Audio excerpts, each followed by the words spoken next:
Yes news నేను సుమా ముందుగా బులెటిన్లో హెడ్లైన్స్. కరీంనగర్ జిల్లాలోని కొత్తపల్లి మండలంలోని బావుపేట ఎలగందుల్ గ్రామంలో విచ్చలవిడిగా బెల్ట్ షాపుల దందా జోరుగా కొనసాగుతోంది. రాత్రింబవళ్ల మత్తులో జోగుతున్నాయి. నిబంధనలకు విరుద్ధంగా గ్రామంలో బెల్ట్ షాపులు ఏర్పాట్లు చేసి అధిక ధరలకు విక్రయిస్తున్నారు. వివరాల్లోకి వెళ్తే కొత్తపల్లి మండలంలో గ్రామంలో విచ్చలవిడిగా మద్యం అమ్మకాలు కొనసాగుతున్నాయి. దీనిని పూర్తిగా నిర్మూలించాలని ప్రజలు ప్రభుత్వాన్ని డిమాండ్ చేస్తున్నారు.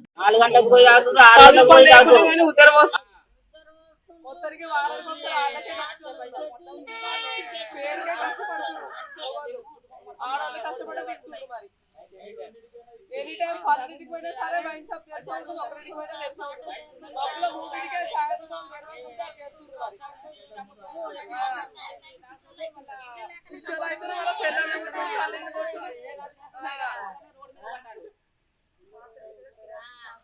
పేరుకి కిరాణా షాపు రెండు కూతురు పనికి వచ్చాడు లోపల పేరు షాపులో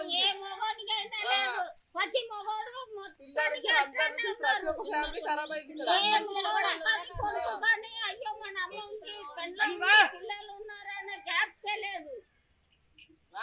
బండ్లు తీసుకొని పోతున్నారు అత్తున్నారు మరి వాళ్ళు ఏమైతారో తెలియదు. అప్పుడు అట్లయినప్పుడు అప్పు సప్పు తీసుకొని రూపాయలు అయ్యి కట్టలేక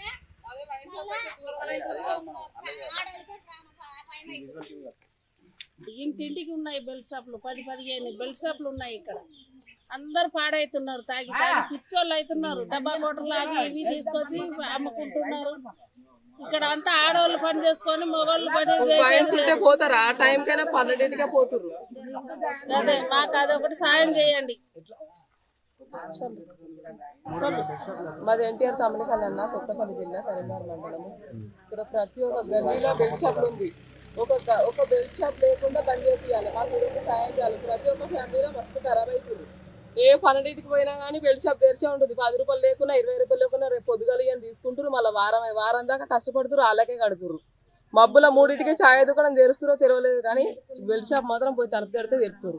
ఇది ఒక్కటి బంద్ చేయాలి. ప్రతి ఒక్క ఇంట్లో ప్రతి ఫ్యామిలీ ఖరాబ్ అవుతుంది. ఇక్కడ ఎన్టీఆర్ తమిళ కాలనీలో మీరు సాయం చేయండి అంతే. ఇస్తున్నారో లేరో కానీ చక్కగా అక్కడ పోతుంది డబ్బులు అంతా. బెల్ట్ షాపులతో సగం పైసలు పోతుంది. వాసుంటలకు కుటుంబాలు ఉండదు ఏమద్దు. పిల్లలు చేసుకుంటుండ్రు, అందులోనే ఉంటుండ్రు. తాగుడు అని తాగుడే మొత్తం. అంటే అందరూ మీ కుటుంబ సభ్యులు ఎంత పంపుతారు? మా ఇంట్లో తాగుతారు అంటే తాగుతున్నాం. వారానికి ఇంత సంపాదిస్తున్నారు కానీ రూపాయి ఇంట లేదు. ఆ కూపన్ బియ్యం పెట్టుకొని తింటున్నాము. సంపాదించేది మొత్తం 1000 కొద్ది సంపాదించి మొత్తం అట్లనే పోతుంది. బెల్ట్ షాప్లతో పోతుంది. 20 షాపులు 30 షాపుల దగ్గరనే ఉన్నది. ఇల్లు లేకనే పెట్టుకుంటుండ్రు కానీ మొత్తం ఇది పోతుంది. బెల్ట్ షాపులే మొత్తం. చక్క ఇంట్లో తాగుడు, ఇంట్లో గొడవలు, వాళ్ళ కొట్లాట్లు, అప్పులు చేసుకుంటా మేము తిండి పెట్టుకుంటున్నాం. మేము ఆడవాళ్ళు పని చేసుకుంటే ఎంత కాళ్ళకు సంపాదించుకుంటాం. మేము మొగోళ్ళు పెట్టుకుంటా కూడా వాళ్ళకి తిండి పెట్టుకుంటా మేము బతుకుతున్నాం. మొత్తం దయచేసి అది మొత్తం మూపియాల. బంద్ చేస్తే మీకు కోటి పుణ్యం నాన్న. మేమైతే కన్న తల్లికి అన్న లేదు, చేసుకున్న భార్యకు బట్టలు లేవు. తన భార్య భర్త తన జాంగనే లేకపోయినా బరి బట్టలు పన్నా సరే కానీ మేము పావు సేరు సారా తాగి పంటాము. ఇక ఇట్లా నడుతుంది ఈ తమిళనాడు కాలనీలో. పిచ్చోళ్ళు అయ్యి తిరుగుతుంది. ఇప్పుడు ఏం చేయమంటావు అమ్మా? బెల్ట్ షాపులు బంద్ చేయాలి నాన్న. బంద్ చేస్తే కోటి పుణ్యం. కన్న తల్లులకు పుణ్యం, చేసుకున్న భార్యలకు పుణ్యం, కనుక్కున్న పిల్లలకు పుణ్యం.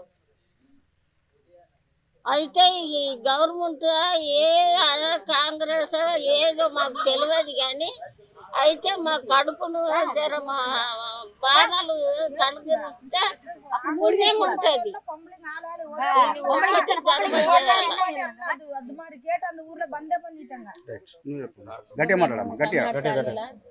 ఇప్పుడు దీనికి ముందుగాల బుర్సలు వేసుకొని ఉండేవాళ్ళు.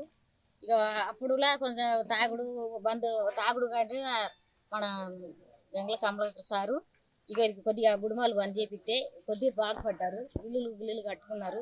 మళ్ళీ ఇప్పుడు ఈ బెల్ట్ షాపులు పెట్టి ఈ కాలనీలో మళ్ళీ ఉండే ఇల్లు కూడా అమ్ముకొని పోయే రకంగా ఉన్నారు సారు. చిన్న పెద్ద అన్ని తాగుతున్నారు. మళ్ళా పనిలోకి కూడా పోతలేసారు. ఇక మళ్ళా ఆ దాంట్లో కూడా ఆ మత్తులో బండ్లు తీసుకొని పోతున్నారు, కింద పడుతున్నారు. మళ్ళా ఆ పిల్లల్ని తీసుకుపోయి హాస్పిటల్ వేసుడు, మళ్ళీ బాయ్కులు తీసుకుంటూ ఆ బాయ్కులు కట్టుకుని మళ్ళీ ఒక్కొక్క పేటర్లు కూడా పోగొట్టుకుంటున్నారు సార్. అవును తండ్రి, ఒక్కొక్క పేటర్లు పోయే వరకు ఏం చేస్తున్నారు, ఇక పని లేక బాధలు పడుతున్నారు. ఆడోళ్ళు ఇక వీళ్ళు చూస్తారు కదా, ఈ వీళ్ళు చూసే వరకే పెట్రోల్ పోతారు. పెట్రోల్ పోయిన తర్వాత మళ్ళీ పని లేక ఏం చేస్తారు, మళ్ళీ అప్పుడు అప్పులు ఇచ్చే వాళ్ళు కూడా 10 రూపాయలు ఇవ్వాలి. ఇవన్నప్పుడు ఏమవుతుంది కదా, మళ్ళీ ఇక్కడ అప్పులు బాధ, అక్కడ పిల్లల బాధ, ఇక్కడ తినేదానికి అన్నం ఉంటుంది. బయట చెప్పుకోలేక ఇక సాగులేక ఇక కొట్టుమిట్లు ఆడిపోతున్నారు ఆడోళ్ళు. ప్రతి ఒక్క ఇంట్లో ఉన్నాయి సార్. ఇక నా భర్త ఇస్తుంటారు, నా కొడుకు అసంటోళ్ళు చెప్పుకోలేని పరిస్థితుల్లో వాళ్ళ వల్లే కుంగిపోతున్నారు సార్. పని చేయించి ఈ మత్తుతో ఉండే వాళ్ళని కూడా పట్టుకోపోయి ఈ మత్తు నీకు అవసరం అని బెదిరియాలి సార్. ఇది దయచేసి ఈ పని చేస్తే మీకు పుణ్యం జరుగుతుంది. నుంచి తాగుతుర్రు, వాళ్ళకి ఏం చెప్పలేకపోతున్నాం. అది ఒక్కటి బంద్ చేపియండి దయచేసి. బెల్ట్ షాపు మొత్తం బంద్ చేపియండి. ఎట్లా ఒకటి పడుతుర్రు, సత్తుర్రు. మొన్న ఒక అబ్బాయి చచ్చిపోయాడు మా తమిళనాడులో పోయి, అక్కడ అట్లనే బండి గుద్ది చచ్చిపోయాడు. ఆయనకి 25 ఏళ్ళు కూడా లేదు పాపం. వాళ్ళ తల్లిదండ్రులు ఎంత బాధపడతారు. ఈ తాగుడు ఒక్కటి పని చేస్తే దయచేసి కాళ్ళు కూడా మస్తు ఉన్నది. 20 దాకా ఇళ్ళకి పెట్టిర్రు. మా ఇంట్లో ఎవరు తాగరు, కానీ దయచేసి అందరు బతకాలి, అందరూ సంతోషంగా ఉండాలి. ప్రతి ఒక్క తల్లికి పానం కొట్టుకుంటది, బిడ్డ చచ్చిపోతే పానం కొట్టుకుంటది.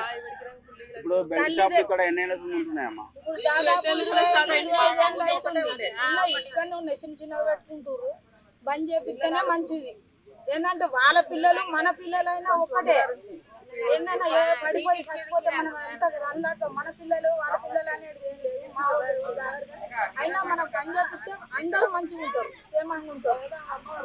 వచ్చేతో పోయేతో మంచిగా ఉంటుంది, తలకాయ తిరుగుతుంది.